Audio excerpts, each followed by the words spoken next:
بدقسمتی سے ہمارے معاشرے میں اسپیشل جو برصغیر کا معاشرہ ہے وہاں پہ بہت زیادہ تعداد ایسے لوگوں کی ہے جو کہ درباروں پہ جاتے ہیں، مزارات پہ جاتے ہیں اور وہاں پہ دعائیں کرتے ہیں، ان کو مدد کے لیے پکارتے ہیں۔ اور کئی لوگ جو مزارات پہ نہیں بھی جاتے تو بہت بار ایسی شخصیات کو وہ مدد کے لیے غائب میں پکارتے ہیں، جیسے یا علی مدد، یا غوث پاک مدد۔ اور جب ان لوگوں سے کہا جاتا ہے کہ خدا کے لیے آپ ایسا عمل نہ کریں، یہ شرک ہے، تو وہ کہتے ہیں کہ جی ہم دعا تو اللہ تعالیٰ سے کرتے ہیں، ان کو صرف ہم نے وسیلہ بنایا ہے اللہ تعالیٰ تک پہنچنے کے لیے۔ تو آئیں پھر اللہ سبحانہ تعالیٰ کی کتاب کو کھولتے ہیں، اس میں دیکھتے ہیں کہ اللہ سبحانہ تعالیٰ اس بارے میں کیا ارشاد فرماتے ہیں۔ اعوذ باللہ من الشیطان الرجیم، بسم اللہ الرحمن الرحیم۔ سورۃ الزمر آیت نمبر 3 میں اللہ سبحانہ تعالیٰ فرماتے ہیں، پہلے خبردار کرتے ہیں اور کہتے ہیں کہ عبادت خالص اللہ کے لیے ہے، یعنی عبادت کو اپنی خالص اللہ کے لیے کر لو۔ اور یاد رکھیے جو دعا ہے یہ عبادت ہے، رسول اللہ صلی اللہ علیہ وسلم کا فرمان ہے کہ دعا ہی تو عبادت ہے، یعنی کہ آپ کسی کو غائب میں مدد کے لیے پکاریں گے، دعا کریں گے، تو اس کا مطلب ہے کہ آپ نے اللہ تعالیٰ کے ساتھ شرک کیا، اور یہ شرک اتنا بڑا جرم ہے کہ اگر اپنی زندگی کے اندر آپ توبہ نہیں کریں گے اور اس حالت میں مر گئے تو آپ کے لیے جنت کے دروازے بند ہو جائیں گے، آپ کے اوپر جنت حرام کر دی جائے گی۔ اللہ تعالیٰ ہم سب پہ رحم فرمائے۔ اگلی آیات میں اللہ تعالیٰ اس بات کو مزید کھول کے بیان فرماتے ہیں اور کہ فرماتے ہیں کہ وہ لوگ جنہوں نے اللہ کو چھوڑ کر دیگر لوگوں کو اپنا اولیاء بنایا ہے، اور وہ کہتے ہیں ہم ان کی عبادت اس لیے کرتے ہیں کہ یہ اللہ تعالیٰ تک ہماری رسائی کا ذریعہ ہے۔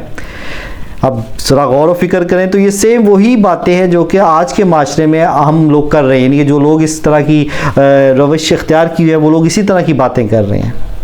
اللہ اکبر، اللہ تعالیٰ ہم سب پہ رحم فرمائے۔ اللہ تعالیٰ فرماتے ہیں کہ اس کے اختلاف کا فیصلہ قیامت کے دن کیا جائے گا، اور سب سے جو خطرناک بات اللہ تعالیٰ فرماتے ہیں کہ ایسے ناشکرے اور جو فاسق لوگ ہیں ان کو اللہ تعالیٰ ہدایت نہیں دے گا۔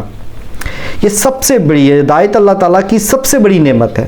اور اس جرم کی پیدائش میں آپ کے اوپر جو ہدایت کے دروازے ہیں وہ بند کر دیے جائیں گے۔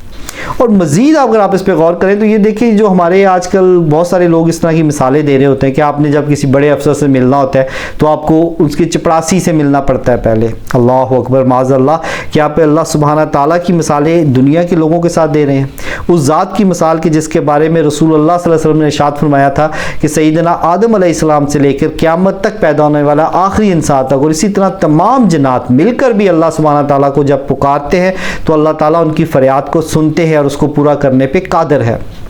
لیکن بدقسمتی سے کیونکہ ہم نے قرآن پاک کو پڑھنا چھوڑ دیا ہے، ہم نے اس کتاب سے دوری اختیار کر لی ہے، اس لیے جو ہدایت کے دروازے ہیں وہ ہمارے لیے بند ہو گئے، ہم گمراہی کی طرف چڑھ پڑے ہیں۔ کیونکہ رسول اللہ صلی اللہ علیہ وسلم کا ارشاد ہے کہ جب تک میری امت اس کتاب کو مضبوطی سے تھامے رکھے گی اس وقت تک میری امت جو ہے وہ گمراہ نہیں ہو سکتی، جب اسے چھوڑ دے گی تو گمراہ ہو جائے گی۔ اور یہی سیم ہمارے ساتھ چل رہا ہے، ہمارے لوگ صرف قرآن پاک کو عربی پڑھتے ہیں، ان کو نہیں پتہ کہ اس کتاب کے اندر اللہ سبحانہ تعالیٰ کیا ارشاد فرما رہے ہیں۔ اس لیے اس کتاب کو سمجھیے، اس سے اپنے رشتے کو مضبوط کیجئے، قرآن کریم کو ٹرانسلیشن کے ساتھ پڑھیں، اس کو سمجھیں، اس پہ غور و فکر کریں تاکہ اللہ تعالیٰ آپ کے لیے ہدایت کے دروازے کھولے۔ یہ کتاب ہدایت کا سرچشمہ ہے، اسی سے ہمیں ہدایت ملے گی۔ اللہ تعالیٰ ہمیں قرآن کریم کو سمجھنے، اس پہ عمل کرنے اور دیگر دوستوں تک پہنچانے کی توفیق عطا فرمائے۔ آمین یا رب العالمین۔